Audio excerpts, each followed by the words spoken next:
유튜브에 여러 사연들이 많이 올라오지만 저 같은 시댁이 또 있을까요? 제가 잘 대처했는지 여러분들의 고견을 듣고 싶습니다. 저는 20대 초에 지금의 남편을 만나 7년의 장기 연애를 끝으로 결혼에 골인했습니다. 장기 연애 커플에서 결혼까지 한 경우였죠. 주변 친구들도 부러워 했었고요. 7년 동안 지금의 남편과 만나면서 어머님, 아버님과는 자주 식사를 할 정도로 친밀하게 지냈어요. 어머님께서 특히 딸처럼 예뻐해 주셨고 혹시라도 저와 남편이 싸우게 되면 아들, 혹시라도 우리 현정이한테 잘못하는 일 있으면 무조건 사과부터 해라. 나는 무조건 우리 현정의 편이니까 라고 말씀해 주실 정도였으니까요. 그래서 제가 어머님 아버님에게 좋은 면만 보고 결혼을 선뜻 결심하기도 했던 것 같습니다. 제가 평소에도 계획을 곧잘 세우고 실행에 잘 옮기는 편이라 결혼식부터 예물 예단에 신혼집 구하는 것까지 문제없이 착착 진행했었거든요. 그걸 보면서 어머님도 너무 좋아라 해주셨고요. 저희 친정엄마는 워낙 바쁘셔서 결혼식 준비는 잘 못 도와주셨었거든요. 제가 어렸을 때 아빠가 돌아가셔서 혼자 엄마가 저 키우시느라 참 바쁘게 사셨거든요. 그래서 뭐든 혼자 하는 것이 익숙했습니다. 야무지게 다 척척 잘 해내서 칭찬을 받는 것이 익숙한 것도 사실이었거든요. 이번에도 저는 친정엄마의 도움 없이 저희 힘으로 시작하고 싶어서 시댁에도 손 안 벌리고 신혼부부 대출을 이용해 가장 저렴한 근처 아파트를 신혼집으로 구했습니다. 시어머니께서 어쩌면 그렇게 알뜰하냐고 칭찬해 주셔서 더욱 보람이 있었고요.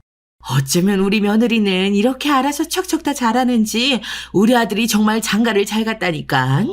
우리 현정이는 이제 내 딸이나 다름없어. 알지? 뭐든 힘든 거 있으면 말하고.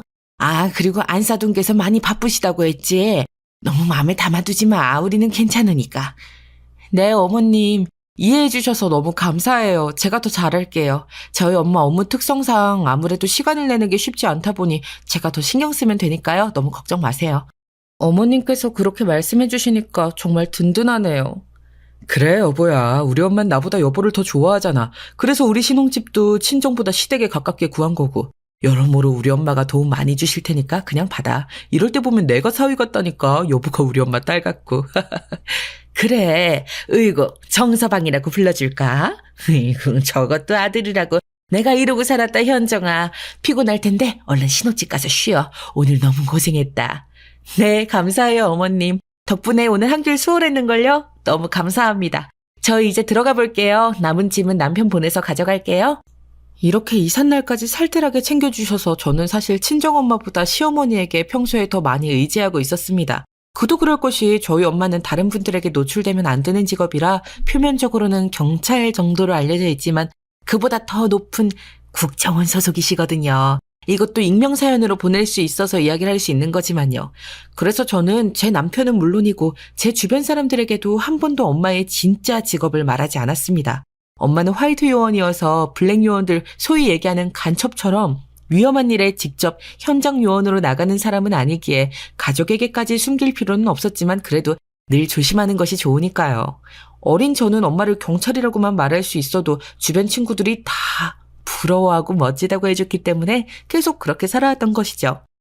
국정원은 매우 높은 정보 수집 및 분석 능력을 가진 국가기관이잖아요. 저희 엄마는 컴퓨터 공학을 전공하신 실력자이시거든요. 제가 너무 궁금해서 어릴 적에 엄마한테 국정원은 무슨 일을 하는 곳이야? 라고 물었던 적이 있었는데 사연을 쓰다 보니 그때가 생각이 나네요. 엄마, 그런데 왜 엄마는 경찰 비스무리한 걸 한다고 하면서 왜 우리 가족 빼고는 아무도 엄마가 국정원 소속인 걸 알면 안 된다고 한 거야? 가족 외 타인에게 신분을 노출하면 안 되는 직업이야. 가족뿐만 아니라 국정원 내에서 옆에서 일하는 다른 요원에게도 엄마가 하는 일은 절대 비밀로 해야 되거든. 다른 국정원 요원들도 마찬가지고 말이야. 난 엄마가 하는 일을 먼저 알고 싶어. 다른 사람들한테는 다 경찰이라고 말하고 있는데 난 그것보다 더 엄마가 자세하게 하는 일이 궁금하단 말이야. 대신 아무한테도 그 얘기는 안 할게. 약속해, 엄마. 응? 응. 하여간 우리 현정이도 참 알아줘야 한다니까. 국내 및 해외 정보를 수집하고 분석하는 것도 할 수 있고 또 국가 기밀이나 산업 기밀 등의 해외 유출을 막고 마약, 위패 등의 불법 유입을 막을 수도 있지. 그리고 또 간첩이나 국내에서 활동한 해외 스파이를 잡을 수도 있고 국내의 기밀을 유출하려는 산업 스파이들을 잡아서 조사할 수도 있지. 어때? 이제 좀 감이 와? 우와, 엄마는 일반 경찰들보다 더 멋진 일을 하는구나. 이 비밀을 잘 지켜야 엄마가 안전하게 일할 수 있는 거지? 나 정말 약속할게. 엄마는 경찰이라고만 말하고 다닐 거야. 경찰들도 엄마처럼 늘 바쁘니까 아무 문제가 안 될 것 같아서. 아, 우리 현정이 똑똑하네. 아우, 기특해, 우리 예쁜 딸. 엄마가 바빠서 신경도 많이 못 써줬는데 어느 세월에 이렇게 똑똑하게 잘 커준 거야? 아, 정말 고맙네. 그래, 앞으로도 엄마 무슨 일 하는지 물어보면 다 경찰이라고 말해야 돼. 알겠지? 우리 현정이는 잘 이야기할 테니까 엄마는 걱정 안 할게. 당연하지. 엄마 절대 걱정 안 시킬 거야. 나는 알아서 밥도 먹을 수 있고 옷도 정리할 수 있잖아. 엄마는 아무 걱정하지 마. 그래서 가족이 된 남편과 시댁에도 저희 엄마를 경찰이라고만 소개했었거든요. 경찰도 1년 내내 바쁜 게 사실이니 많이 이해해 주셨고요. 저는 바쁜 엄마와의 시간이 부족했던 걸 어쩌면 7년 동안 살가운 남자친구의 부모님, 지금의 시어머니, 시아버지랑 시간을 보내는 걸로 대신했는지도 모르겠습니다. 그래서 그만큼 더 친하게 지낼 수 있어서 좋았거든요. 저한테는 엄마가 2명 있는 기분이랄까요? 든든하고 좋았습니다. 엄마가 국정원에서 근무하셔서 저희 집은 그렇게 부족함 없이 여유로운 편이었고 남자친구의 집안은 빚만 없으면 평범한 수준이었거든요. 그런데 남자친구의 형인 아주버님은 집안의 골칫덩어리셨죠.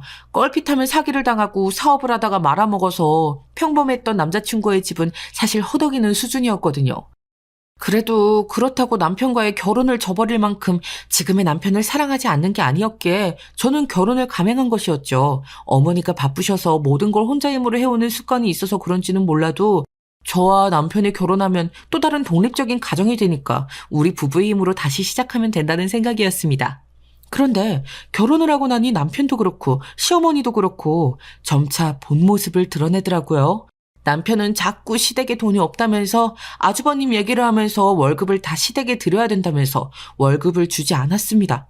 저는 당연히 남편의 월급과 저의 월급을 합쳐서 매달 나갈 이자를 충당하려고 했던 거라서 적지 않게 당황을 했습니다. 그리고 이러면 안 된다고 시댁에 지원하는 건 천천히 하자고 말했죠. 그랬더니 남편은 본 모습을 드러냈습니다. 여보, 이번 달 월급 왜 입금 안 해줘? 우리 신혼집 구하느라 대출받은 거 이자랑 원금 빠져나가야 되는데 모자라서 그래. 무슨 일 있어? 회사에서 좀 늦어진대? 그런 거 아니면 얼른 입금해주라. 그거 해결하고 또 돈 나갈 곳 있으니까. 그게 우리 집에 다 드려야 될 것 같아. 알다시피 또 형이 말썽을 부려서 이번 달 생활비가 없으신가 봐. 여보도 이해하지? 아주 그냥 형만 아니면 가져다 버려버리고 싶다니까. 아휴, 여보, 그래도 이건 아닌 것 같아. 우리 신혼집 같이 마련한 거 아니었어? 이렇게 여보 월급을 다 드리면 매달 나가는 신혼집 원금이랑 이자는 무슨 돈으로 갚겠어. 아주버님은 파산 신청하고 차차 조금씩 도움 드리는 방향으로 해보자. 지금은 이러면 안 돼. 우리 시작도 하기 전에 고꾸라지겠어. 어? 천천히 도움 드리자. 얼른 월급 입금해줘. 내 계좌 알지? 현정아, 너 그렇게 계산이 안 돼? 왜 그러냐 진짜. 내가 무슨 마음으로 우리 집에서 내 월급을 다 가져다 줬겠어. 너는 그런 생각이 안 들어? 어떻게 이기적으로 우리만 생각해. 장난하는 것도 아니고. 현정이 네가 모아둔 비상금 그런 거라도 있을 거 아니야. 그걸로 일단 내면 되잖아. 뭐라고? 그런 게 어딨어. 설령 있다고 해도 이건 아니지. 어떻게 그런 말을 해. 아주버님 또 사기당하신 게 내 잘못이야? 그 잘못들까지 우리가 감당하면 안 되는 거잖아. 아주버님 스스로 해결하시게 해야지. 이렇게 밑빠진 독에 물 채우는 거 한 번 시작하면 한도 끝도 없는 거 여보도 잘 알잖아. 우리 집에 내 월급 가져다 드리는 게 그렇게 아까워? 우리 먹고 살 돈이 없어서 이러는 거야? 아니잖아. 현정이 너 모아둔 돈 있는 거 다 알아. 그거 일단 쓰고 내가 다음 달에는 월급 절반만 드리는 걸로 할 테니까 그걸로 일단 해결해. 해결하라고. 어머님도 아셔? 어떻게 이래? 당신 월급으로 생활비 드리는 거 찬성하셨단 말이야? 내가 아는 어머님은 그러실 리가 없다고. 우리 엄마가 달라고 한 거야. 여보도 우리 엄마한테 많이 의지하고 지내잖아. 이 정도는 해줄 수 있는 거 아니야? 딸 같은 며느리라며 엄마가 나한테 정서방이라고 해야 되냐고 할 정도면 그 정도면 우리 집에 월급 다 드려도 괜찮은 거 아니냐고. 그거랑 다른 문제지. 내가 어머님 만나서 이야기하고 올 테니까 여보 딱 기다려.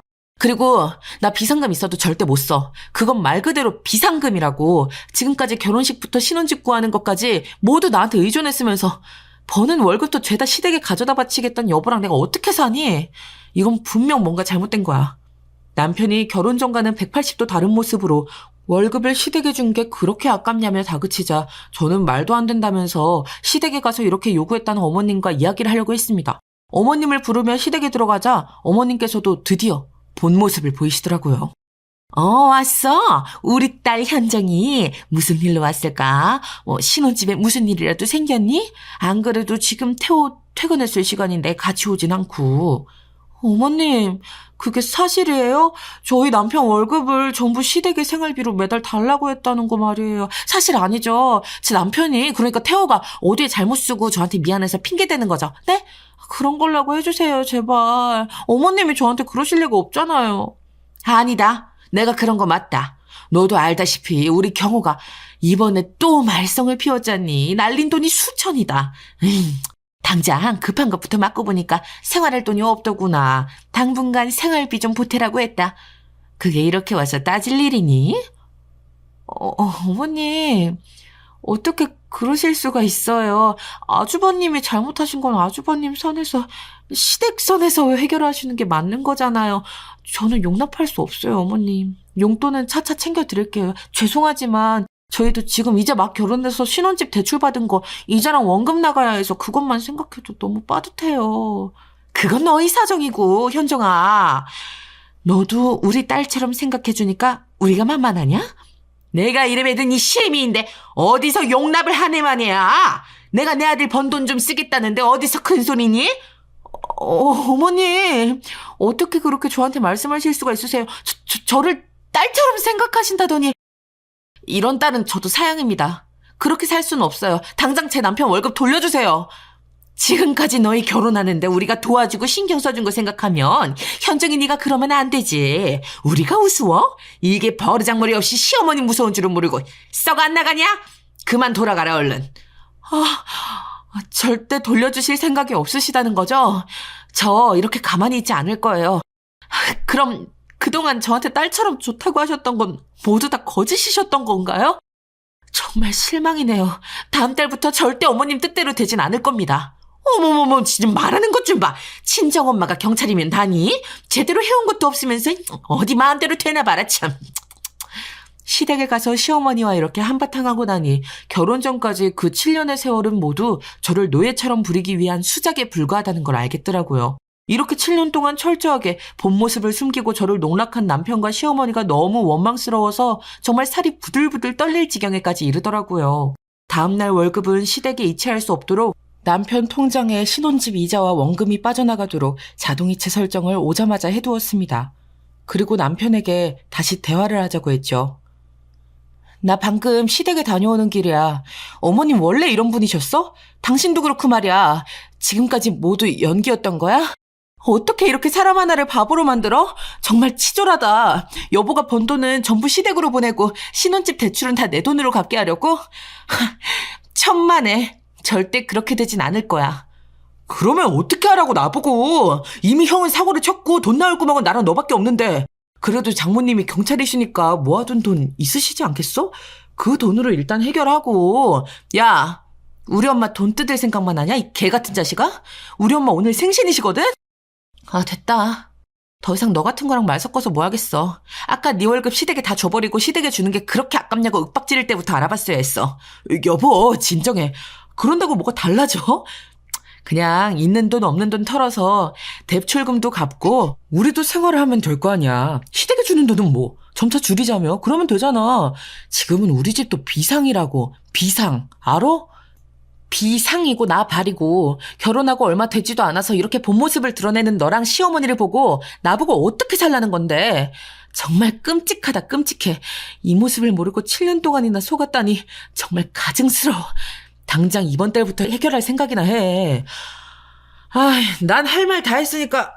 배고프지 않냐? 나 좀 들어가서 누워있을 테니까 저녁이나 차려줘. 피곤하다. 뭐? 지금 이 상황에 밥이 넘어가겠냐? 지금도 아무것도 모르고 열심히 일하시는 우리 엄마한테 생신 용돈이나 먼저 보내드려야지. 넌 자빠져 자든지 말든지 맘대로 해. 네 밥은 네가 알아서 처먹고. 우리 먹고 살 돈도 없어. 미쳤냐? 용돈을 드릴 게 어디 있어. 야, 얼마나 하려고 그러는데. 너 진짜 방금까지 내 월급 시댁에 가져다 바쳤다고 그 난리 치던 사람 맞냐? 겨우 30만 원밖에 못 드리는 내가 참 불쌍하다. 너 같은 한심한 걸 남편이라고 둔 죄지, 죄야. 나 이렇게 못 살아. 못 산다고! 뭐? 30만 원?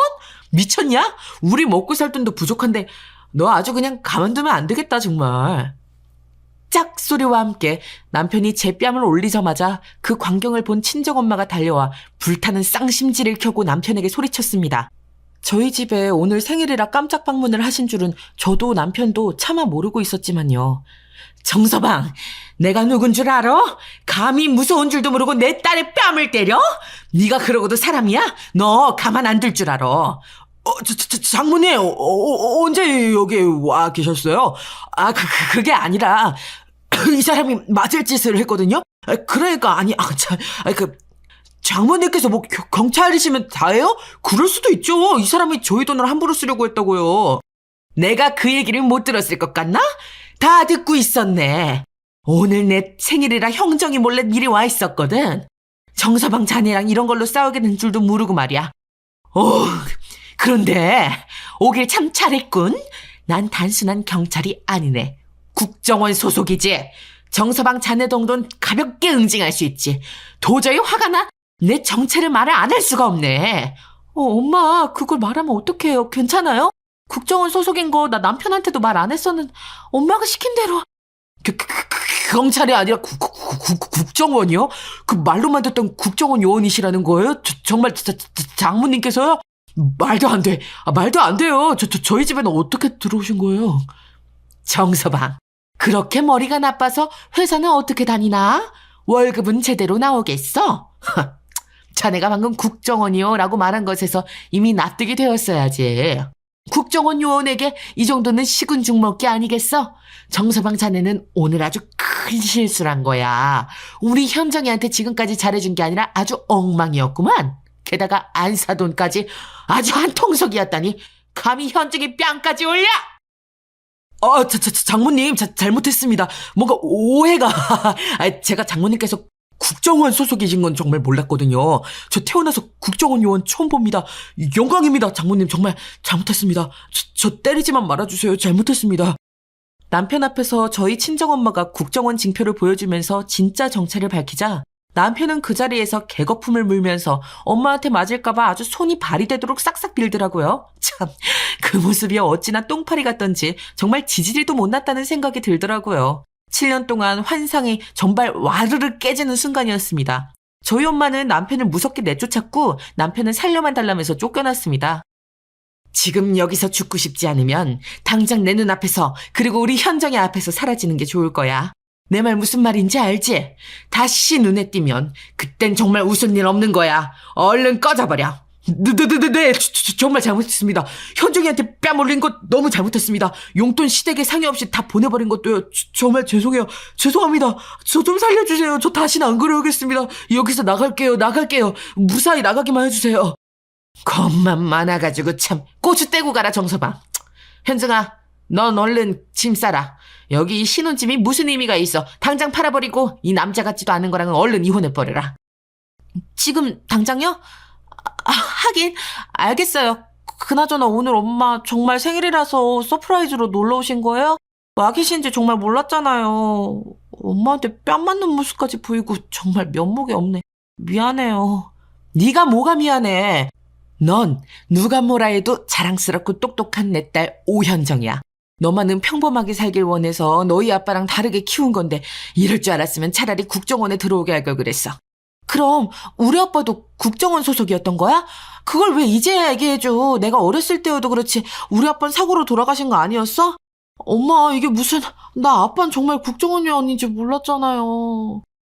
너희 아빠는 나처럼 화이트 요원이 아니라 블랙 요원이었어. 현장에 직접 나가서 그 위험한 일들을 했었지. 그래서 가족에게도 정말 친한 친구에게도 진짜 자신의 정체를 숨길 수밖에 없는 외로운 사람이었고 나도 네 아빠가 죽고 장례식에서야 알게 된 거야.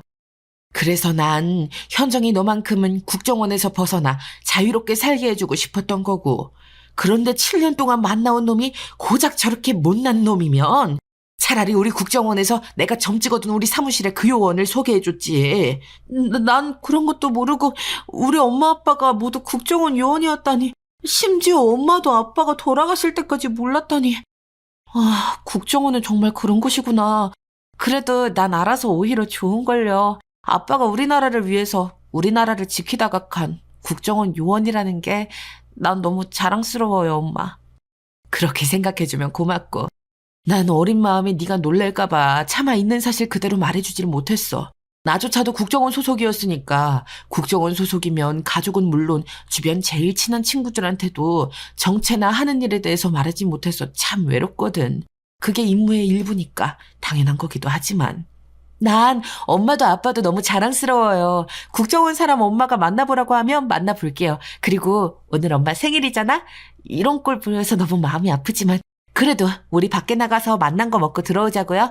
짐은 그 다음에 싸도 되잖아요. 그래, 그럴까? 뭔가 오늘따라 우리 딸이 너무 보고 싶다 했더니 내 생일인 거 있지. 내가 계속 자리 비우고 우리 현정이한테 따뜻하게 못해줘서 그래서 7년 동안 널 딸처럼 대해주는 안사돈이랑 박하사돈한테 빠질 수밖에 없었을 거야. 현정이 네 잘못이 아니야. 다시 시작하면 돼. 잘못된 건 알았을 때 바로 잡으면 문제가 아니거든. 알고도 그냥 가는 게 문제인 거지. 그럴게요. 우리 엄마 아빠가 모두 국정원 요원인데 내가 잘못된 걸 그냥 안고 살아가면 말이 안 되잖아요. 나 엄마가 말한 대로 할게. 남편이랑은 이혼할 거예요. 신혼집도 팔아버릴 거고. 짐은 금방 정리할 수 있어요. 포장해서 하면 되니까. 다시 엄마랑 같이 살아야겠다. 현정이 네 방은 언제나 그대로 있어. 그러니까 얼른 와. 아예 오늘부터 우리 집 가서 자자. 그게 좋겠다. 밥은 오랜만에 중식이나 먹을까? 현정이 너 좋아하잖아. 오늘은 엄마 생일인데 엄마가 좋아하는 걸로 먹어야지. 안 그래요? 엄마가 좋아하는 거? 소고기 먹으러 가자, 소고기. 한우로 가는 거야. 내가 사줄게, 엄마. 나 월급 받았어. 엄마한테 생신 용돈으로 보내려고 했던 돈도 있어. 엄마 아직 현역이야. 돈 너보다 잘 버는데 무슨 용돈이야. 소고기만 사, 소고기만. 우리 딸이 그 모질이 정서방이랑 시댁에서 벗어난 게 엄마 무엇보다 더 소중한 생일 선물이다. 아주 기뻐. 너무 좋아. 그렇게 저는 엄마랑 근처 소고기집으로 가서 오랜만에 맛있는 저녁 식사를 했고 아빠에 대한 이야기도 더 들을 수 있었습니다. 엄마와 아빠는 정말 운명처럼 만나서 서로에 대해 잘 모르면서도 뜨겁게 사랑하며 저를 낳으셨더라고요. 이런 이야기는 아빠가 일찍 돌아가셔서 아빠 이야기를 꺼내면 엄마가 슬퍼하실까봐 먼저 못했었는데 정말 툭 터놓고 이야기할 수 있어서 너무 좋은 시간이었습니다. 밥 먹고 돌아오는 길에 집 앞 부동산에 신혼집을 내놓는다고 했고요. 포장 이삿짐은 다음날 알아보기로 하고 간단한 짐만 챙겨서 엄마와 함께 친정으로 왔습니다. 결혼한 지는 얼마 안 되었는데 그래서 친정을 떠난 지 얼마 안 되었는데 왜 이렇게 오랜만에 온 것 같은 느낌이 드는 걸까요? 엄마, 나 왜 이렇게 오랜만에 친정에 온 것 같지? 기분이 이상하네. 친정에 와도 늘 엄마가 바빠서 없었어서 그런가? 엄마랑 같이 들어온 집이 너무 좋고 낯설기도 하네. 나 승진해서 이제 근무 시간 좀 더 유연할 거야. 안 그래도 생일에 딱 맞춰서 승진을 시켜주길래 그 소식도 같이 전하려고 했는데 이제야 하네? 그 정서방이 네 뺨 때렸을 때는 정말 총이라도 쏠 뻔했다니까. 너무 화가 나서 한 주먹거리도 안 되는 게. 엄마 참아요. 안 그래도 남편 완전 쫄아가지고 손이 발이 되도록 싹싹 비는 거 못 봤어요? 엄마 승진 너무 축하해요. 이제 나 엄마랑 더 시간 오래 보낼 수 있는 건가? 그래도 되는 건가? 그럼 당연하지. 그동안 내가 너무 우리 딸 현정을 외롭게 했다. 그치? 엄마가 미안했어. 이제는 같이 놀아달라고 하지 말라고 할 때까지 우리 현정이랑 시간 많이 보낼 거니까 각오해. 내가 바라던 바네요. 당연히 좋지. 그 마음 변하면 안 돼, 엄마. 난 언제든 환영이니까. 아, 이렇게 엄마랑 같이 있으니까 정말 좋다. 나 정말 근데 사람 보는 눈이 이렇게 없을까? 남편도 그런 본 모습을 가지고 있는지 정말 상상도 못했어. 시어머니도 마찬가지고. 아, 엄마, 난 왜 이럴까? 엄마랑 아빠는 국정원 요원인데. 현정이 너 그럼 못난 소리 하면 진짜 혼난다. 그게 왜 네 잘못이야. 착한 일 이용해 먹은 그 사람들이 잘못한 거지. 당한 피해자 잘못이라고 하면 우리나라에 법이 왜 있고 범죄자들은 왜 감방에 쳐넣겠어. 현정이 네가 너무 순진하고 착해서 그래. 그리고 내가 너무 어린 너를 일찍 철들게 해서 그렇지. 굳이 따지자면 이건 내 잘못이 커. 아이, 또 엄마는 왜 자책을 하고 그래? 나도 자책 안 할게. 엄마가 그랬잖아. 잘못된 건 얼른 바로잡으면 문제가 아니라고. 나도 그럴 거니까 지켜봐줘요. 엄마 딸이 멋지게 이혼하고 혼자 얼마나 잘 살아가는지. 어? 아닌데? 너 혼자 살 생각은 하지 마. 내가 소개시켜줄 사람이 있으니까. 이 친구는 위험한 일 하는 거 아니고 화이트 요원 중에서 사무 보는 친구거든? 근데 정말 진국이야. 네가 7년 전부터 계속 모질이 정서방 만나고 다니지만 않았으면 진작에 소개해주고 싶었다고. 엄마 마음을 현정이 네가 알아? 어이구. 아, 그러면 미리 좀 말해주지. 난 전혀 몰랐잖아. 뭐 하긴 내가 그때는 모질이 남편한테 빠져 있었고 어머님도 아버님도 딸처럼 잘 대해주셔서 아마 빠져나오기 힘들었을 테니까. 그리고 엄마도 엄청 바빴잖아. 이제라도 잘못된 거 해결하고 엄마가 소개해준다는 사람도 한번 만나보지 뭐. 어머, 정말? 너 약속했다. 당장 약속 잡아야지. 이번 주말 괜찮지? 이 친구는 일반 회사원처럼 평일 낮 시간에 일하고 주말에 쉬거든. 진짜 공무원처럼 말이야.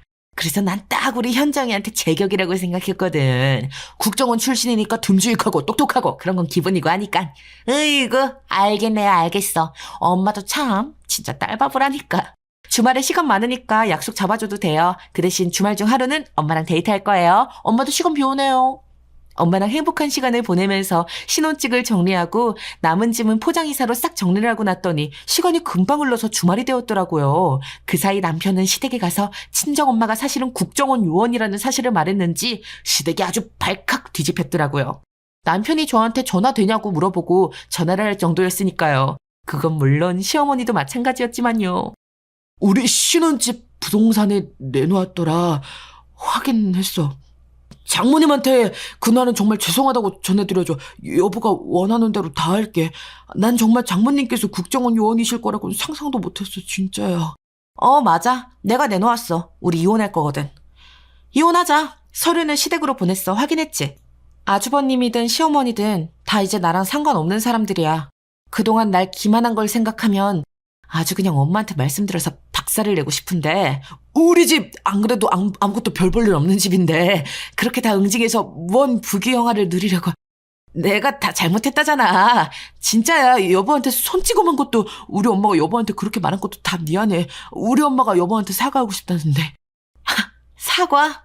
어디 해보시라고 해봐. 그런다고 물론 내 마음이 달라지는 건 아니지만 우린 이혼할 거고 신혼집도 어차피 내 힘으로 대출받은 거니까 다 정리할 거고. 당신은 그냥 이혼 서류에 도장만 잘 찍어서 내면 돼. 알겠어? 현정아, 나다. 잠시 통화 괜찮니? 내가 너 태호랑 통화하는 거 옆에서 보면서 너한테 사과하고 싶다고 좀 했거든. 괜찮니? 내가 절대 고의로 그런 거는 아니고 그건 알아줬으면 좋겠다. 현정이 네가 워낙 야물딱지고 똑소리 나고 순수해서 우리 집에 시집 와서서 늘 고마운 마음이 있었고 또 그래서 대체 하실 말씀이 뭔데요? 용건만 간단히 해주실래요? 제가 좀 바빠서요. 워낙 야무지고 똑소리 나고 순수해서 딸처럼 생각한다는 거짓말 하신 거예요? 7년 동안 세뇌시키시면서요? 결혼하자마자 돌변하신 어머님 모습에 저는 정말 크게 배신감을 느꼈거든요. 그랬다면 정말 미안하다. 일부러 그런 건 아니고 난 정말 현정이 네가 우리 딸 같아서. 내가 딸이 없잖니. 네 남편 태호랑 매번 사고만 치는 경우 이렇게 아들만 둘이라 현정이 네가 참 내 딸이면 좋겠다고 많이 생각했어. 그건 진심이야. 나도 그렇고 우리 집 양반도 그렇고 다 널 딸처럼 생각해서 그런 거야.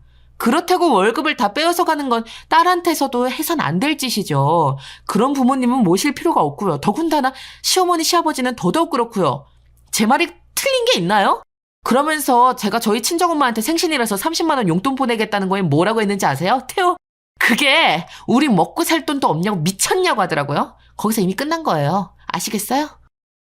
태호가 정말 생각이 짧았구나. 미안하다. 아들을 잘못 키워가지고 내가 따끔하게 혼을 낼게. 그러니까 우리 태호랑 혹시 잘해볼 생각은 정말 없는 거야? 내가 사부인께도 이렇게 싹싹 빌게. 경찰이신 줄로만 알았지 국정원 출신일 줄이야.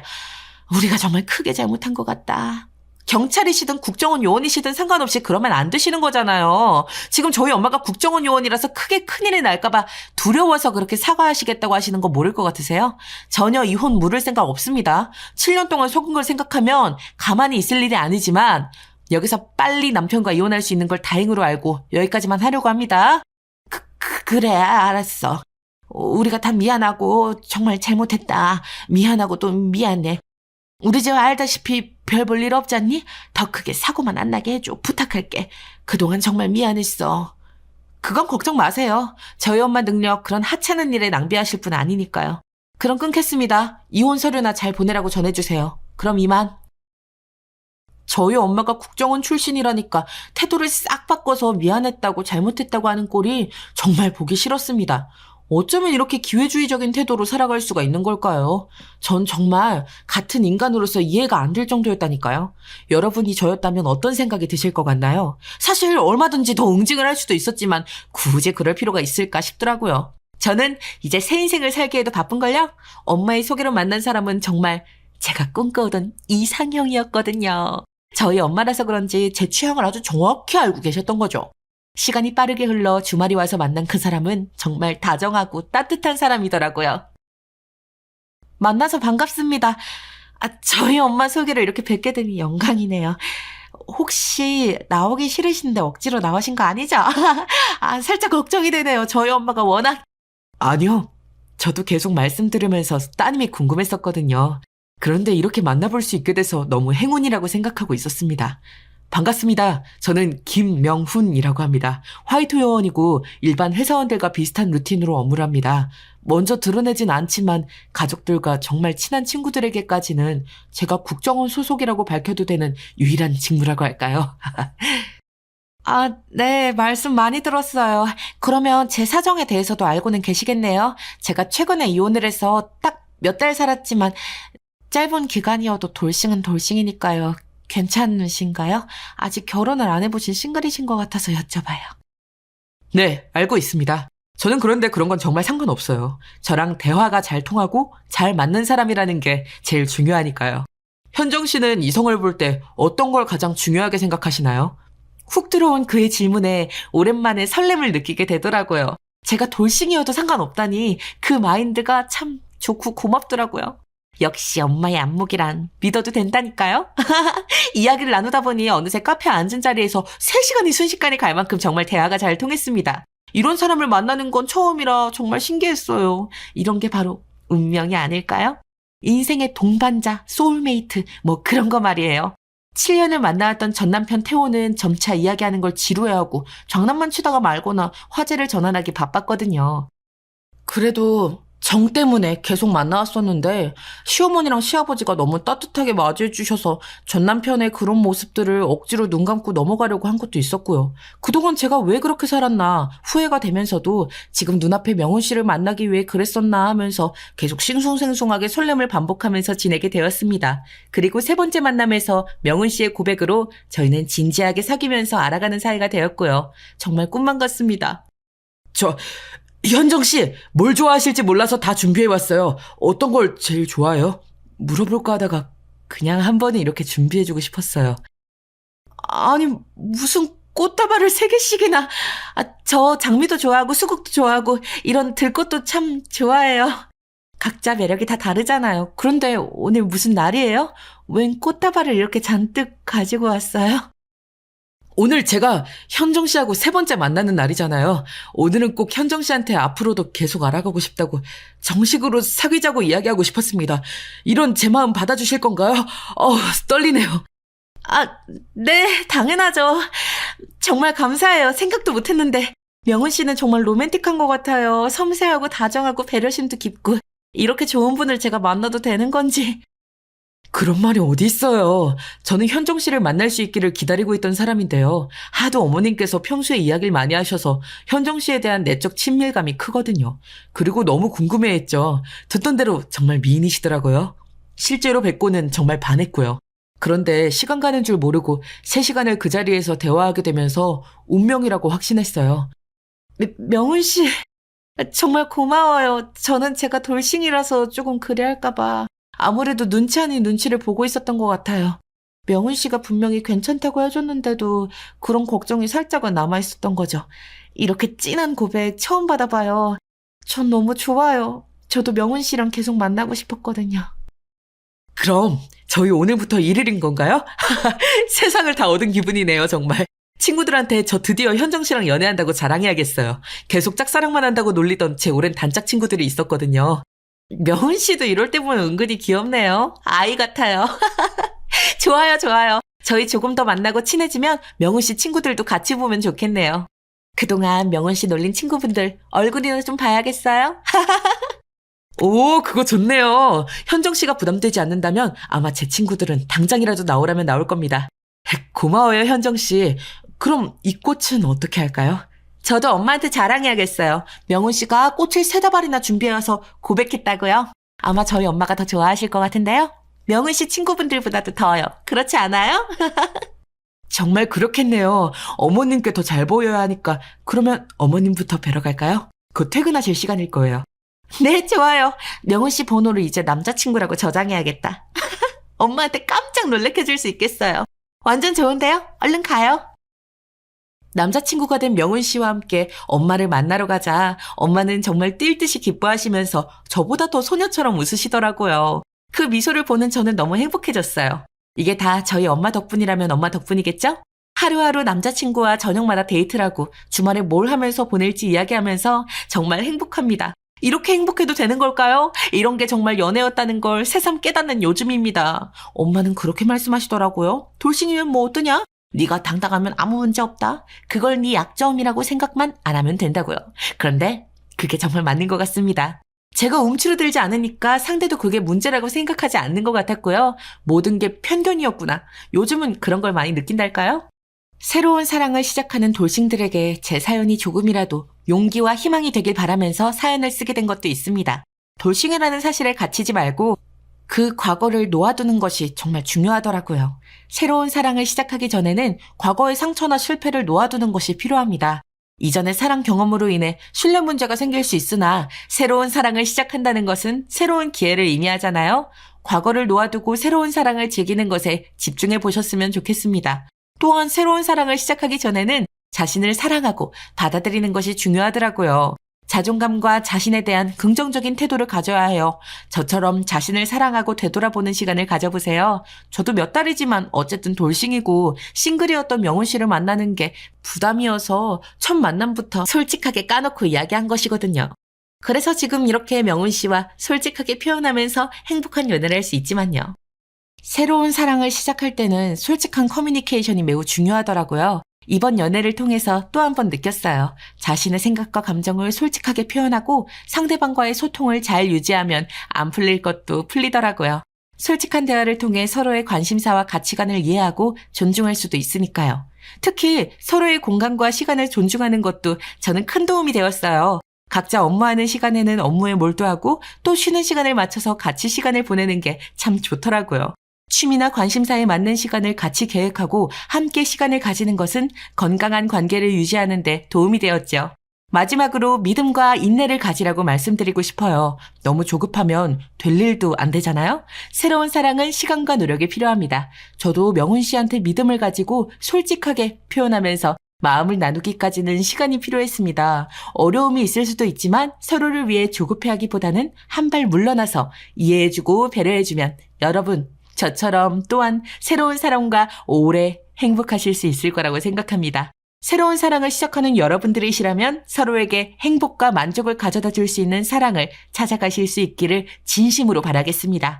저희 사연 들어주셔서 너무 감사드려요. 새로운 사랑을 즐기며 행복한 인연을 만들어 나가시길 기원합니다. 안녕하세요. 저는 올해 42살 된 가정주부입니다. 날도 더워지고 하니까 예전에 제가 겪었던 일이 자꾸 생각나서 한번 털어보려고 사연을 써보려고 합니다. 사실 저보다는 저희 아버지가 겪으셨던 일이긴 한데요. 저희 친정아버지는 올해 72이셔요. 아버지가 30 되셨을 때 엄마가 저를 낳으셨던 거죠. 제 위로 오빠가 하나 있고요. 오빠하고 저하고는 나이 터울이 4살 차가 나서 오빠는 지금 46이고요. 저는 비록 평범한 가정주부이지만 오빠는 무척 똑똑해서 어려서부터 공부를 잘했거든요. 아버지 기대를 저버리지 않고 의대에 가서 의사로 일한 지도 이제 오래되었답니다. 그만큼 돈도 잘 벌고 정말 잘난 오빠인데도 가족들에게 참 잘하는 사람이기도 하죠. 엄마가 돌아가시기 전까지만 해도 네 가족이 같이 식사도 많이 했고요. 당시에도 각자 배우자가 있었지만 딱 저희 가족만 모여서 따로 밥을 먹기도 했거든요. 그만큼 서로 살갑고 사이가 좋은 편이었죠. 엄마가 돌아가시고 나서는 이제 그렇게는 하지 않고 배우자들까지 모두 모여서 아버지 모시고서 식사를 하는 일이 대다수지만 말이에요. 엄마가 돌아가신 것은 거의 15년쯤 된 일이에요. 제가 20대 후반이던 시절이었죠. 엄마는 원래도 몸이 안 좋고 심장도 안 좋은 편이셨는데 꽤 오래전부터 우울증까지 심하게 오더니 정신과 약에 심장약에 이것저것 다 드시다가 심장마비로 돌아가셨죠. 너무 갑작스러운 일이었기 때문에 아버지와 저 오빠까지 모두 다 무척 힘들었어요. 특히 저는 그때 결혼한 지 얼마 되지 않은 시기였기 때문에 더욱이나 정신적인 기둥이었던 엄마가 돌아가셔서 너무 힘겨웠었죠. 친정엄마라는 존재의 중요함, 결혼해보신 주부분들이라면 모두 다 아실 테죠. 한순간에 친정엄마가 사라졌으니 결혼한 지 얼마 안 되는 어린 아기 엄마가 얼마나 힘들었겠어요. 게다가 저희 집은 가족끼리 사이도 너무 좋아서 아버지와 오빠도 무척 타격이 컸어요. 당연히 가족이 죽으면 타격이 큰 게 맞지만 저희는 그 후유증이 아주 컸거든요. 엄마가 돌아가실 때 원래는 그렇게까지 우울하실 이유도 없었고 그렇게까지 빠르게 쇠약해지실 일도 없었어서 더 충격을 받기도 했죠. 특히 아빠는 57세셨던가 그랬는데 아직 환갑도 맞이하기 전에 아내를 앞세우셨으니 얼마나 힘드셨겠어요.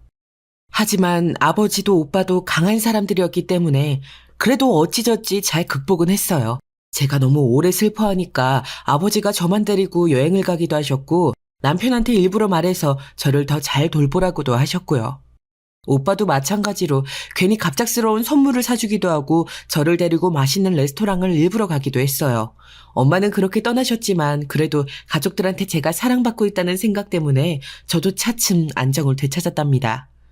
엄마는 돌아가시기 한참 전 몸이 너무 약하셔서 간혹 시골에 가서 쉬고 오고는 하셨어요. 저희는 친정아버지가 물려받은 집을 별장으로 쓰고 있었는데요. 저희 친가가 상당히 잘 살고 지방 유지셨기 때문에 집은 물론이고 그 지역 근방에 땅도 꽤 많았거든요.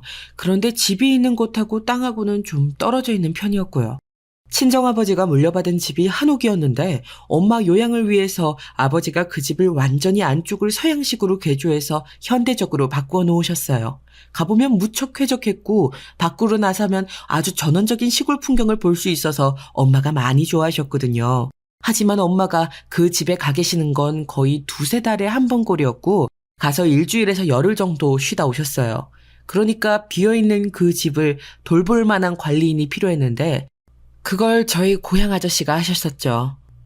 오빠랑 저랑은 그냥 정말 정씨 아저씨라고 부르는 분이었는데 아버지 후배분이셨거든요. 같은 초중고등학교를 나왔는데 아버지는 공부를 잘하셔서 도시로 나오셨던 거고 정씨 아저씨는 당시 사정도 어렵고 뭐 특별히 공부를 잘하는 편도 아니셨기 때문에 그냥 고향에 머무르셨다고 해요. 그러다가 뒤늦게 도시에 나와서 사기를 당하고 질 나쁜 친구들과 어울리다가 결국 빈털터리가 되어서 신세가 아주 난처해지셨거든요. 그래서 아버지는 일부러 정씨 아저씨를 불러다가 저희 고향집과 땅의 관리를 맡기셨죠. 어차피 땅은 빌려줘서 농사를 짓게 했지만 어쨌든 관리인이 필요하기는 했거든요. 땅 한쪽에 작은 집을 지어서 정씨 아저씨가 사시면서 저희 고향집이랑 땅을 다 관리해 주시니까 저희도 좋았죠. 물론 월급도 넉넉하게 들었고요. 원래도 정씨 아저씨하고 친정아버지하고 무척 친했다고 알고 있어요. 초등학교 전부터도 이미 한 동네에서 자라던 사이라서 아예 가족들끼리도 잘 아는 사이였던 거죠. 그런데 정씨 아저씨네는 집안 형편이 좀 어려웠던 편이었고요. 홀어머니 밑에서 자라셨다고 하더라고요. 왜소하고 가난해서 동네에서도 무시당하고 맞고 다니기도 했다는데 동네 부잣집 아들이었던 친정아버지가 데리고 다니면서부터 맞는 일도 없어졌다고요. 정씨 아저씨하고 친정아버지 그리고 고향 동네 분들이 술을 드시면 항상 그때 이야기가 나왔었죠. 그런 이야기가 화제에 오르면 아버지는 별다른 말 없이 빙그레 웃으시다가 그냥 다른 곳으로 화제를 돌리시곤 했고 정씨 아저씨는 허허 웃으면서 맞장구를 치셨고요. 그런데 중간에 한번 정씨 아저씨하고 좀 사이가 나빠질 뻔한 일이 있었어요. IMF 시절 일인데요. 1998년쯤이었을 거예요. 벌써 25년 전이네요. 정씨 아저씨가 95년쯤 저희 땅하고 집 관리 일을 그만두시고서 잠깐 도시 나가서 자기 사업을 하셨던 적이 있었거든요. 20살 무렵에 도시에 나왔다가 빈털터리가 되었지만 다시 나가셨던 거였어요. 아무래도 고향에서 머물면 계속 그냥 저희 집에 신세만 지게 되는 것 같다고 생각하셨던 것 같아요. 실제로 그렇기도 했고요. 그래서 어떻게든 자기 힘으로 살아보겠다고 하고서 도시로 나갔는데 처음에는 잘 되는 것 같다가 결국 당시 IMF가 터져버렸죠. 사실 난다긴다하게 잘 나가던 사업가들도 국제금융위기 당시에는 다 같이 주저앉았는데 사업한 지 얼마 되지도 않은 아저씨가 어떻게 버티셨겠어요? 말도 안 되는 일이었죠. 그때 무슨 옷가게를 한다고 하셨던가 그랬는데 결국은 다 들어먹고 빚만 잔뜩 지셨거든요. 어떻게든 자기 힘으로 잘 살아보겠다고 도시로 나갔는데 다 실패하고서 다시 주저앉은 거죠. 게다가 빚만 엄청나게 남았는데 자기 힘으로는 도저히 갚을 수가 없었고 재취직은 불가능하니 어쩔 도리가 없었어요. 사실 나이 많고 경력도 아무것도 없고 고등학교까지밖에 안 나온 사람을 누가 취직시켜주겠어요. 심지어 당시에는 나라 경제가 완전히 휘청일 때였는데 말이에요. 그래서 결국 정씨 아저씨는 고향으로 돌아와서 친정아버지한테 구해달라고 요청할 수밖에 없었어요. 뭐 거기까지는 이해해요. 그런데 돈을 빌려달라고 한 그 금액이 한두 푼도 아니었고 억대라는 게 정말 지금 생각해도 이해하기 힘든 일이었죠. 그걸 덥석 빌려준 친정아버지도 어이가 없고요. 그때는 제가 어려서 거기까지는 생각하지 못했는데 친정아버지 사업도 당시 상당히 어려웠는데 그 돈을 그냥 빌려주신 거였어요. 덕분에 아버지 사업도 더 어려워져서 휘청거렸었고요. 정씨 아저씨는 그 돈으로 자기 빚을 다 갚고 결국은 다시 저희 고향집과 땅 관리인으로 들어오셨어요. 뭐 그건 괜찮아요. 원래 계시던 자리로 돌아오신 거고 안 떠나셨다면 계속 계셨을 거니까요. 그런데 문제는 그 일을 잊고 나서 1, 2년 뒤쯤 아버지 사업이 진짜 어려웠을 때가 있었거든요. 그때 정말 미안하다고 친정아버지가 정씨 아저씨한테 월급을 못 주겠다고 조금 기다려달라고 사정하시는 통화라는 걸 제가 들은 적이 있었어요. 정씨 아저씨는 계속 월급을 달라고 독촉 전화를 해서 아버지가 전화 받으실 때마다 당황스러워 하셨어요. 솔직히 그때 어찌나 화가 나던지요. 아버지, 정씨 아저씨한테 그냥 그때 빌려간 돈이나 갚으라고 하세요. 그게 무슨 소리니? 어려운 사람 도와준 것이고 지금도 걔가 무슨 돈이 있다고. 아니 그래도 그렇죠. 정씨 아저씨한테 아버지가 지난번에 억대로 돈 빌려주셨잖아요. 그 돈이 있으면 그래도 저희가 이렇게 어렵진 않았어요. 솔직히 아버지도 성인군자는 아니시라서 사업이 한층 더 어려워지자 정씨 아저씨한테 전화해서 혹시 돈 좀 갚아줄 수 없냐고 하신 적도 있었어요. 그런데 그럴 때마다 정씨 아저씨는 월급을 달라고 형님 지금 돈 빌려준 거 유세하시는 거냐고 자기는 먹고 죽을 돈도 없다면서 우셨다고 하시더라고요. 솔직히 돈 빌려간 사람이 벌벌 기어야 하는 거 아닌가요? 아니 치사하게 길 필요까지도 없어요. 그냥 미안하다. 돈이 정말로 없다 하면서 솔직하게 낮은 자세로 말하면 그렇게까지 화가 나진 않았을 거예요. 정씨 아저씨는 자기가 필요할 때는 미안하다. 사정 좀 봐달라 하시면서 정작 저희가 어려울 때는 그런 식으로 나오셔서 제가 쭉 좋아하지 않았거든요. 게다가 아버지 사업은 계속 어려워서 엄마 돌아가신 이후까지도 휘청거렸어요. 그때 일이 계기가 되어서인지 아버지도 나중에 사업이 안정화되고 나서 정씨 아저씨한테 돈을 돌려달라고 하셨던 것으로 알아요.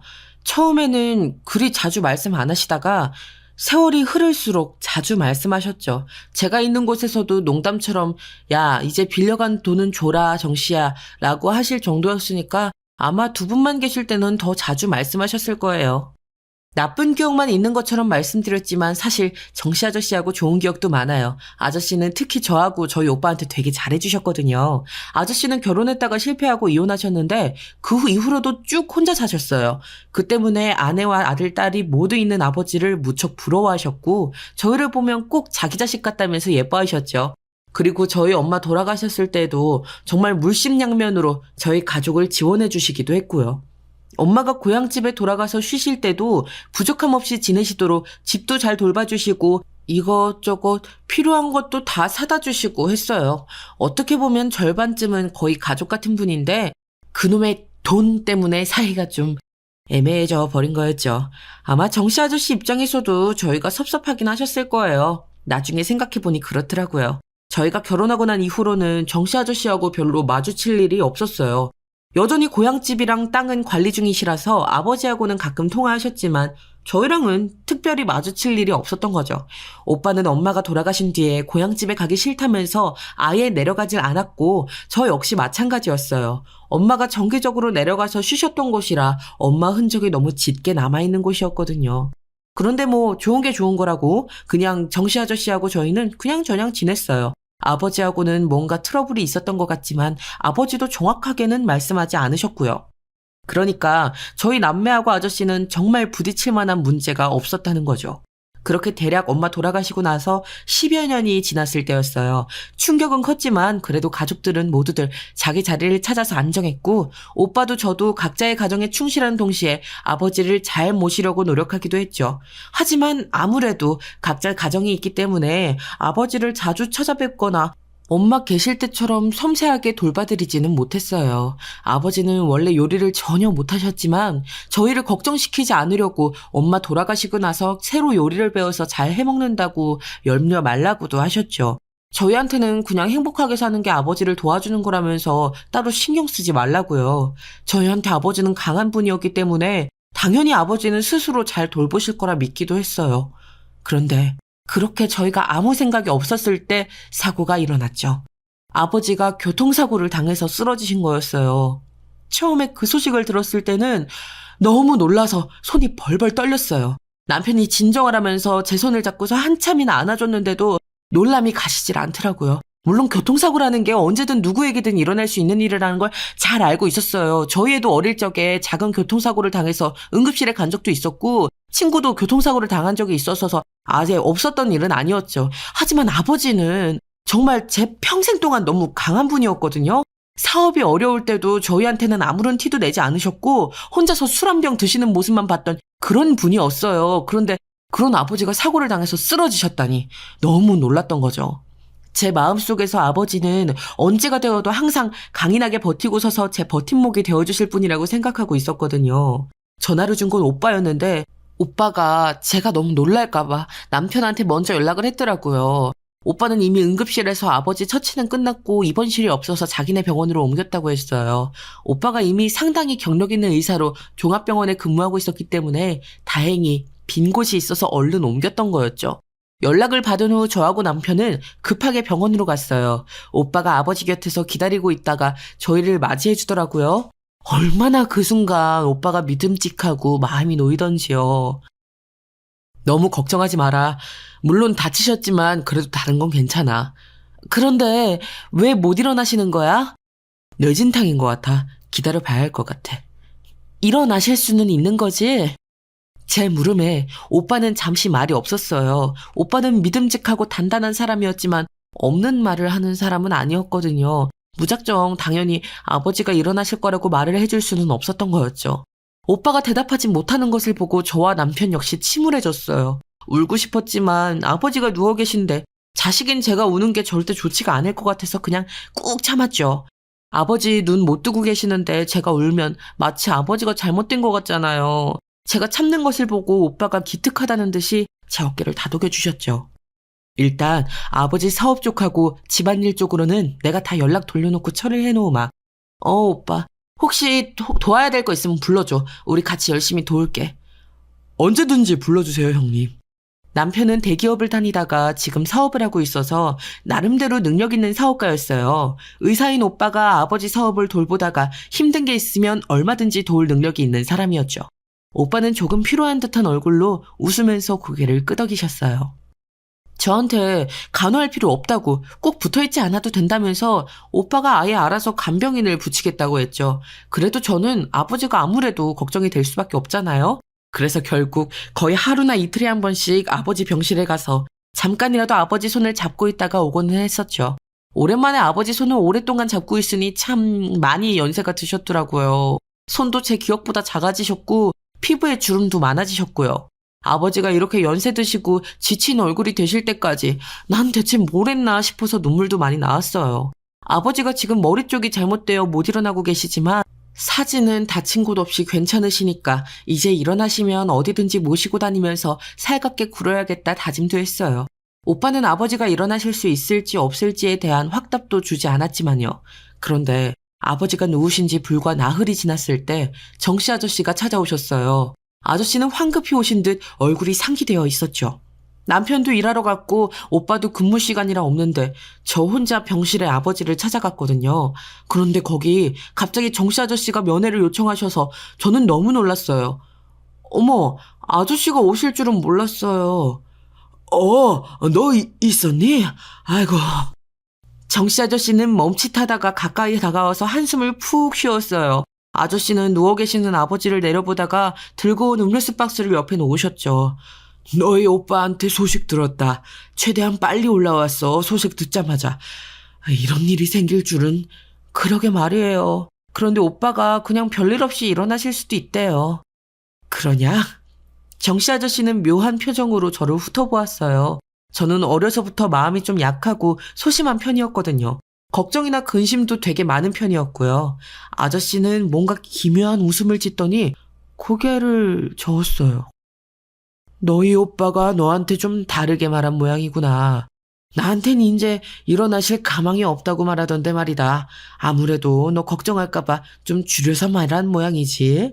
넌 어려서부터 걱정이 많은 아이였으니 오래비로써 널 배려한 것 같구나. 정씨 아저씨의 말에 저는 무척 놀랐어요. 오빠가 분명히 저한텐 어찌 될지 모른다면서 희망을 가지자고 했는데 정씨 아저씨한텐 희망이 없다고 말했다니요. 저는 놀라서 심장이 콩닥거렸는데 오빠한테 아무래도 이야기를 들어야겠더라고요. 아저씨 잠깐만. 저 잠시만 그 오빠 좀 불러올게요. 이야기 좀 들어야겠어요.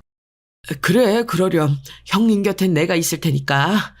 아저씨가 그렇게 말씀하셔서 저는 급하게 병원 내에 있을 오빠를 찾으러 갔죠. 오빠한테 전화를 했더니 받지 않아서 아무래도 지금은 못 나오나 싶었지만 제 부재중 통화를 본 오빠가 다시 저한테 전화를 해서 내려왔죠.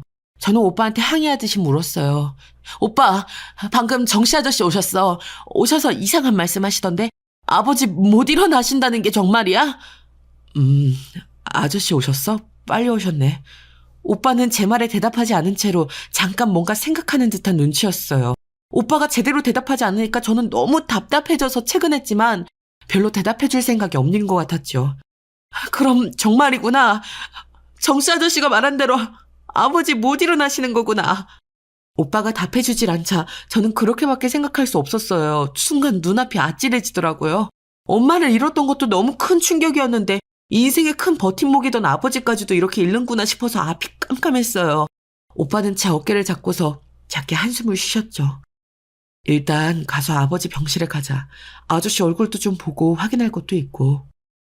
확인이라니? 뭘 확인한다는 거지 싶었지만 오빠는 의사였으니 뭔가 제가 모르는 걸 많이 알고 있었을 거라 생각이 되었어요. 저는 거의 넋이 나간 채로 오빠한테 팔을 잡힌 채 아버지 병실로 갔죠. 그런데 아버지 병실 문 앞에서 아주 조금 문을 연 오빠가 순간 뒤를 돌면서 저한테 작게 속삭였어요. 쉿, 잠깐 조용히 해봐. 응? 하고 무슨 말인가 싶었죠. 오빠는 조금 연 문 틈새로 눈만 가져다 대고 아무 말도 하지 않았어요. 숨소리도 크게 내지 않는 오빠의 모습에 저 역시도 아무런 소리를 내지 않으려 조심하면서 슬쩍 문틈을 살펴보았죠. 저는 순간 놀라서 입을 막았어요. 반면 오빠는 흔들림 없이 계속 병실 안을 보고 있었죠. 병실 안에는 정씨 아저씨가 아버지의 침대 곁에 서 있었는데 끊임없이 뭔가 중얼거리고 있었어요. 저희한테까지 간신히 들릴 정도의 목소리였죠. 형님이 그렇게 못되게 굴지 말았어야지. 그러니까 이렇게 벌을 받은 거지. 정말 인생은 자업자득이라니까. 형님이 나한테 그렇게나 박하게 굴었으니 이런 꼴로 누워있는 거 아니야? 아저씨는 낄낄거리면서 웃기까지 했어요. 움직이지도 못한 아버지 곁에서 대체 저게 무슨 소리인가 싶어 저는 속이 울컥했죠. 하지만 오빠가 조금도 움직이지 않아서 저도 일단 가만히 있었어요. 당신 같은 사람은 이렇게 죽어도 싸. 이거 노잣돈으로 가져다 가시오. 그러더니 돈 10,000원을 꺼내서 아버지 얼굴에 던졌어요. 아버지 얼굴에 맞은 10,000원짜리는 툭 바닥으로 굴러 떨어졌고 저는 대체 제가 보고 있는 장면을 믿을 수가 없었죠. 나한테 월급도 안 주면서 돈값이란 소리가 나와? 그딴 식으로 사니까 당신 마누라도 죽고 당신도 이런 식으로 죽는 거야. 아, 당신 마누라도 사실 따지고 보면 나한테 빚쟁이 짓 하다가 죽은 거지. 안 그래? 당신은 몰랐겠지만 당신 죽은 마누라가 돈 욕심이 많았더라고 생각보다. 게다가 멍청하기까지 하고. 저는 너무 놀라서 손을 벌벌 떨었어요. 정씨 아저씨한테도 아내와 자식이 있었죠. 아내는 오래전에 돌아가셨고 하나 있는 자식은 지금 도시에서 대학을 다니고 있는데 유일한 자랑거리였어요. 그렇게 처자식이 있으셨던 양반이 저희 돌아가신 엄마한테 저런 식으로 말을 하다니 정씨 아저씨는 혼잣말을 하다가 점점 더 흥분하면서 입에 침을 튀기면서 일장연설을 늘어놓았어요. 아버지는 어차피 의식이 없으셔서 아예 듣지도 못하실 텐데도 혼자 장광설을 늘어놓았죠. 사실 원래 정씨 아저씨는 다혈질에 흥분도 잘하는 성격이었어요. 지금도 목소리를 크게 하면서 저희가 왔다는 사실을 전혀 눈치채지 못하고 있었죠. 오빠는 잠시 문을 닫고 뒤로 물러났어요. 이제 아저씨 목소리가 커져서 문을 닫아도 약간 소리가 들릴 정도였죠. 오빠, 이게 무슨 일이야? 아저씨 왜 저러셔? 아버지하고 사이가 저렇게까지 안 좋았던 거야? 게다가 엄마한테까지 왜? 글쎄, 예상했던 대로라서 너무 놀라지 마라. 괜찮으니까 안심하고 있어. 오빠는 저를 토닥여 주셨어요. 오빠가 그렇게 듬직하게 나오니까 잠시 당황했던 저도 안심할 수 있었는데요. 곧 오빠는 문을 노크했어요. 순간 안에서 들려오던 목소리가 뚝 끊기더군요. 아저씨 오셨어요? 문을 열고 들어가면서 오빠가 정씨 아저씨를 보고 인사했죠. 마치 지금 처음 보는 듯 아주 자연스러운 인사였어요. 저는 차마 얼굴 표정을 잘 숨기지 못해서 오빠 뒤에 숨어있듯 서 있었고요. 정씨 아저씨는 처음엔 좀 당황한 눈치더니 곧 싱글벙글 웃으면서 오빠와 악수했어요. 아유 그래 연락받고 바로 올라왔다. 너희가 고생이 많구나. 형님은 나한테도 정말 은인인데 이런 사고를 당해서 정말 마음이 안 좋다. 예, 그러시군요. 오빠는 무뚝뚝한 얼굴로 고개를 끄덕였습니다. 저는 아저씨가 얼굴을 완전히 바꾸는 모습을 눈앞에서 목격하고 너무 혼란스러웠어요. 정씨 아저씨는 오빠의 눈치를 살피면서 몇 마디 더 하다가 이제 가봐야겠다면서 인사를 하고 나갔습니다. 이게 뭔가 싶어서 멍하니 서 있는데 오빠가 아저씨를 바래다 주러 잠깐 나갔다 오고서 문을 꽉 닫았어요. 병실 문이 꽉 닫히고서 오빠가 아버지 곁으로 다가가서 아버지의 팔을 살짝 두드렸죠. 아버지, 이제 일어나셔도 돼요. 저는 오빠가 순간 뭔가 착각을 했나? 충격이 커서 약간 이상해졌나? 싶었어요. 제대로 일어나지도 못할지 모르는 아버지한테 의식도 못 찾으신 분한테 갑자기 저렇게 말을 건네다니 말이에요. 제가 오빠한테 손을 뻗어서 그만두라고 당기려는 순간 아버지 눈꺼풀이 꿈틀대더니 슬그머니 올라갔어요. 아버지는 눈을 잠시 깜빡이면서 빛에 적응하시는 것 같더니 저희 쪽을 눈만 돌려서 바라보셨죠. 갔냐 그 인간? 예, 제가 확실하게 보고 왔어요. 문도 꽉 닫았고요. 아버지? 오빠? 이게 대체 무슨 일이에요? 나한테도 좀 말해줘요. 이게 대체. 제가 너무 놀라서 입을 뻐끔대고 있으니까 오빠가 놀라지 말라는 듯 제 어깨를 두드려 주었어요. 아버지는 몸이 뻐근한 것처럼 기지개를 펴시더니 얼른 일어나 앉아서 저를 다가오라고 해서 손을 잡아주셨죠. 미안하다. 놀랐지? 사실 이게 사정이 있어서. 사정이요? 아무리 사정이 있어도 그렇지 이게 뭐예요 대체? 저는 말을 하면서도 아버지가 정말 멀쩡하신 건가 급하게 아버지 여기저기를 살펴보면서 확인했어요. 아버지도 멋쩍은 듯이 웃으시면서 괜찮다고 아무데도 아픈 데가 없다고 확인해 주시더군요. 슬슬 제가 속은 것 같다는 생각이 들더라고요. 아버지는 정말로 별다르게 편찮으신 데가 없었고 크게 다치신 것도 없는 것 같았어요. 제가 오빠를 노려보니까 오빠도 머쓱한 얼굴이 되더군요. 교통사고가 났던 것은 사실이야. 여기저기 근육 놀라고 뼈 촬영도 필요했고 그래서 입원하신 거야. 그런데 왜 나한텐 그렇게 말했어? 괜히 걱정하고 놀라고 있었잖아. 별건 아니야. 그냥 그 녀석 정씨 때문에 그랬다. 아버지는 웃으면서 제 손을 토닥여 주셨지만 놀란 제 가슴은 쉽게 가라앉지를 않았어요. 제가 울먹거리면서 화를 내자 오빠와 아버지가 같이 붙어서서 저를 달래주었죠. 한참이나 화를 내다가 마음을 가라앉히고 생각해보니 너무 이상하기는 했어요. 멀쩡하던 아버지가 갑자기 교통사고를 당했다는 이유로 사경을 헤매는 것처럼 꾸며내다니 말이에요. 제가 설명하라는 듯이 아버지와 오빠를 노려보았더니 두 사람이 머쓱해하면서 이야기를 해주었죠. 이야기인 즉슨 정씨 아저씨가 요즘 이상한 일을 꾸미고 있다는 거였어요. 예전에도 뭔가 수상한 일이 있었는데 증거가 없어서 그냥 넘어갔건만 돈이 필요한지 자꾸만 아버지한테 땅을 팔아서 자기한테 한몫 떼달라는 둥, 집을 임대 놓아서 월세를 자기를 달라는 둥 하면서 이상한 소리를 한대요. 최근에 금이야 오기야 기르는 그 아들 하나가 유학을 보내달라고 떼쓰고 있다고 하더라고요. 이미 시골에서 일껏 돈을 벌어서 아들 사교육비 대서 좋은 학교를 보내놨는데 거기에서 유학까지 가겠다니 사실 정씨 아저씨가 감당할 수 있는 수준은 아니었죠. 정씨 아저씨는 아버지와 나이는 비슷했지만 결혼을 늦게 해서 아직 아들이 대학에 다니고 있었고 게다가 워낙 응석바지로 길러놔서 이것저것 내놓으라는 게 많은 모양이더라고요. 남의 집하고 땅 관리해주면서 월급 받아먹고 사는 정씨 아저씨로서는 아들의 요구를 들어주려면 뭔가 다른 방법이 필요했을 거예요. 이미 어학연수도 다녀왔다고 하지 않았어요, 그 아들? 별걸 다 요구하나 보네. 그래, 정씨가 그 어학연수 비용 될 돈도 없었을 텐데 그걸 내줬더구나. 희한했어. 그동안 어디서 돈을 빼돌렸는지 말이야. 사실 그 아들내미 대학 등록금도 내가 나중에 갚으라고 내주고 있었다. 그런데 거기에 어학연수까지 보내고 유학까지 보낸다고 날뛰고 있으니 뭔가 일을 꾸미는 건 분명하다. 그리고 정씨의 진짜 속마음을 알려고 일부러 가볍게 의식을 찾지 못하는 것처럼 한 거였는데 아버지는 눈살을 찌푸리셨어요. 그래놓고 나한테 와서 노잣돈을 달라고 10,000원을 얼굴에 던지고 그 10,000원까지 주워서 가져갔지 그 인간. 게다가 좀 이상했다. 너희 엄마까지 꺼내서 왈가왈부를 한다는 건. 아버지는 한동안 깊이 생각에 잠기셨어요. 저도 처음에는 흥분했었지만 아버지와 오빠가 길게 이야기를 해주셔서 그때쯤엔 납득한 상태였죠. 사실 아버지는 애초에 교통사고로 한 일주일 입원한다고 한 건데 저만 사경을 헤맨다고 알고 있었던 거예요. 오빠가 붙어서 저한테 전부 설명을 해주고 간호사가 오면 저를 데리고 나가는 방식으로 저한테 사실을 가르쳐주지 않았으니 뭐 별 수 없었죠. 일단 당분간은 정씨 아저씨에게만큼은 아버지가 여전히 의식을 되찾지 못했다고 하기로 했어요. 전 정확한 이유는 알 수 없었지만 아버지와 오빠가 그렇게 하라고 하니 그러마 하고 했지요. 그리고 며칠 뒤 정씨 아저씨한테서 저한테 또 연락이 왔어요. 가만히 보니 오빠는 좀 어렵고 무서운데 저는 만만하니까 저한테 연락을 한 것 같더라고요. 그런데 아저씨가 한 말은 좀 충격적이었어요. 너나 네 오빠 마음 상하지 않게 하고 싶은데 저희 어머니하고 아버지가 나한테 돈을 좀 빌려가셨거든. 내가 힘들어서 상환을 좀 해주면 좋겠는데 말이다. 아저씨는 걱정스러운 듯한 목소리로 하지만 기가 약한 제가 듣기에는 좀 위압적인 것 같은 말투로 말씀하셨죠. 너희 오빠는 남편한테 말하지 마라. 남자들이라 큰일 나는 사람들이고 이런 거에 신경 쓰면 안 되잖니. 그리고 내가 알아서 말할 거니까 너희 어머니 아버지가 빌린 돈인데 너라도 나한테 갚아줘야지 안 그래? 남한테 피해 안 끼치고 살아야 하는 거잖니.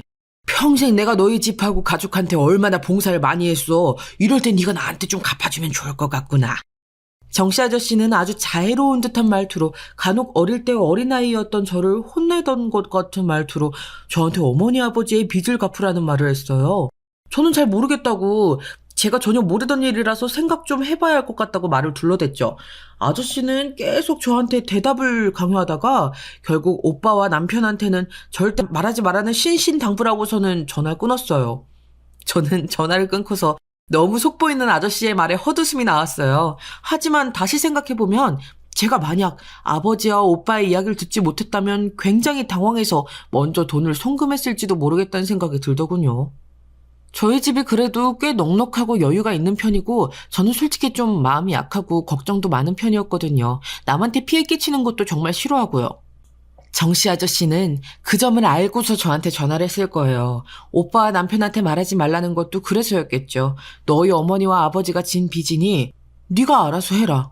바깥일 하는 사람들 귀찮게 하지 말고 네 주머니 돈 꺼내서 내놔라 이거였을 거예요. 제가 저희 엄마랑 성격이 굉장히 비슷했고 정씨 아저씨는 저희 가족을 잘 알고 있었으니 이런 짓을 하려는 거였겠죠. 반면 저희 오빠는 무뚝뚝하면서 약간 따지고 드는 성격이었거든요. 아버지야 인정 많고 자비로운 면도 있었지만 말이에요. 정씨 아저씨 입장에서는 오빠가 끼어드는 게 싫었겠죠. 저희 남편도 사업하는 사람이니 돈에 민감해서 귀찮았을 거고요. 그런데 전화를 끊고 나서 정씨 아저씨한테 사진 하나가 전송이 되었더라고요. 차용증이라고 되어 있는데 무려 돈 1억을 빌렸다는 내용이었어요.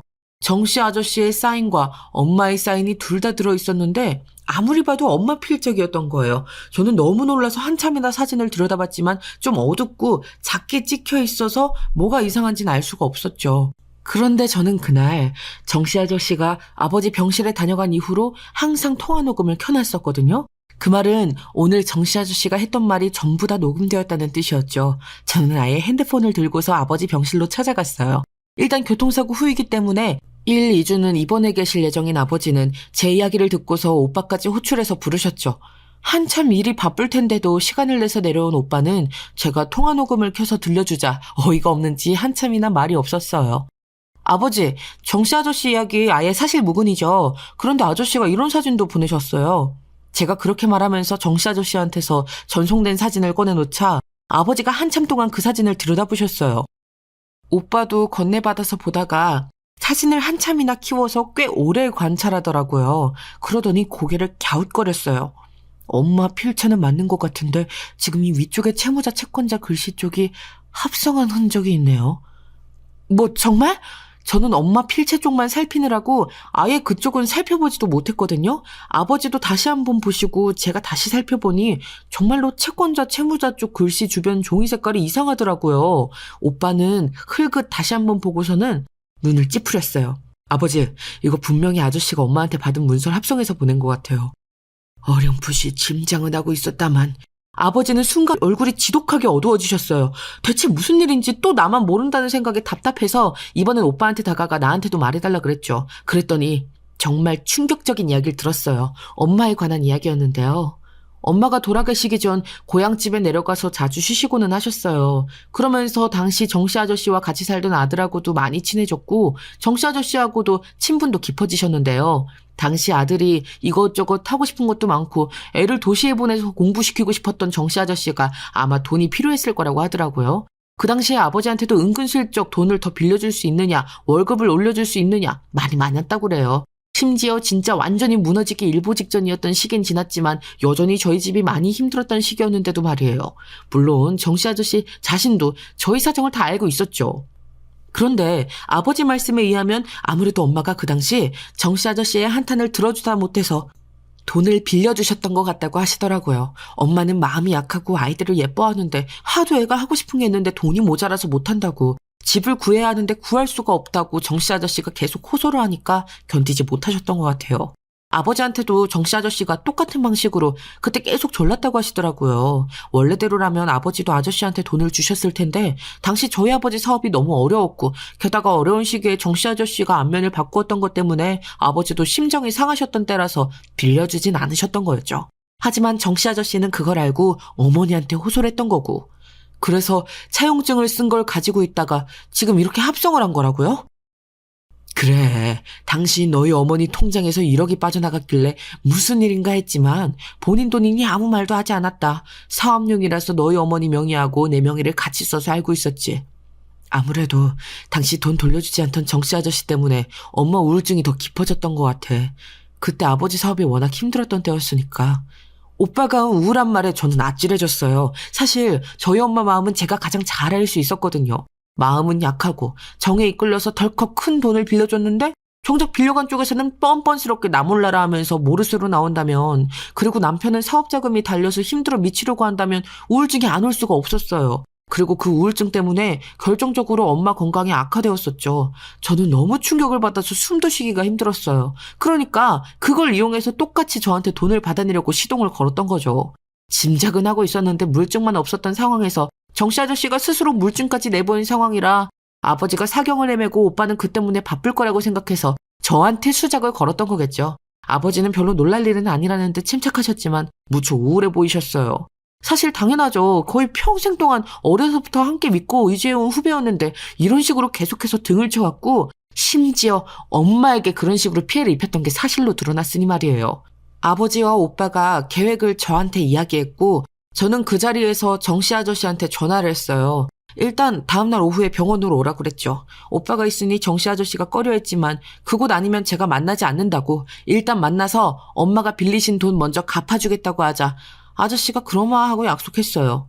다음날 오후 저는 아버지 침대 곁에 앉아 있었고 아버지는 눈을 감고 누워 계셨죠. 정씨 아저씨가 약속 시간보다 조금 늦은 시간에 문을 열고 들어왔어요. 안에 오빠가 없는 것을 주의 깊게 살핀 아저씨가 안도한 얼굴로 제 앞에 와서 앉았죠. 자, 네가 가슴은 아프겠지만 어쩌겠니? 돈은 준비했지? 네, 하지만 그건 저하고 말씀하실 건 아닌 것 같고요. 그럼 여기 너 말고 누가 있다고? 누구하고 이야기하라는 거냐? 그 순간 아버지가 일어나 앉으셨어요. 아무런 말도 없이 조용히 일어나 앉으시자 아저씨가 기겁을 하면서 뒤로 물러나셨죠. 거의 튕기듯이 물러난 채로 아저씨가 손을 떨었어요. 형님! 그래. 아버지가 무거운 낯빛으로 아저씨를 노려보자 아저씨는 어쩔 줄 모르다가 당황한 채로 문을 열고 도망가려고 했지만 그 앞에는 오빠가 서 있었죠. 오빠는 밀고 들어와서 문을 뒤에서 닫았어요. 차분하게 아저씨를 데리고 들어와서 다시 의자에 앉히자 아저씨가 뻣뻣하게 굳어서 앉더라고요. 자네, 대체 무슨 짓이지? 아버지는 침착하게 아저씨를 추궁했고 아저씨는 제대로 말도 하지 못했어요. 당연히 사경을 헤매고 있으리라 생각했던 아버지가 너무 멀쩡하게 일어나 앉았고 아저씨가 제일 꺼려하는 오빠까지 같이 들어와 있으니 몸둘 바를 몰랐던 거죠. 오빠는 차분하게 제 핸드폰을 가져가서 아저씨와의 녹음된 통화 내용을 틀었고 그 후에는 아저씨가 보낸 차용증 이미지를 화면에 띄웠어요. 합성을 너무 어설프게 하셨던데요.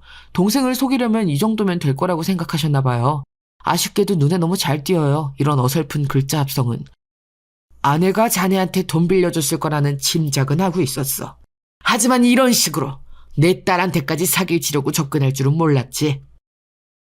아버지는 아주 많이 실망했고 슬픈 얼굴을 하고 계셨어요. 아마 우리 가족끼리 전부 이야기를 나눴고 속사정을 다 안다는 사실을 깨달은 정씨 아저씨는 얼굴색이 변한 채로 아버지의 바지가랑이라도 붙을 것처럼 바닥에 꿇어 앉아서 연신 빌기 시작했죠. 아니요, 형님. 그런 게 아닙니다. 그런 게 아니라 저는 그냥 지금 제가 돈이 너무 모자라서 그래서 그만. 아버지는 한동안 말씀이 없으셨고 오빠도 마찬가지로 무표정한 얼굴로 서 있었어요. 저는 한숨을 쉬고 한켠으로 비켜나 있었고요.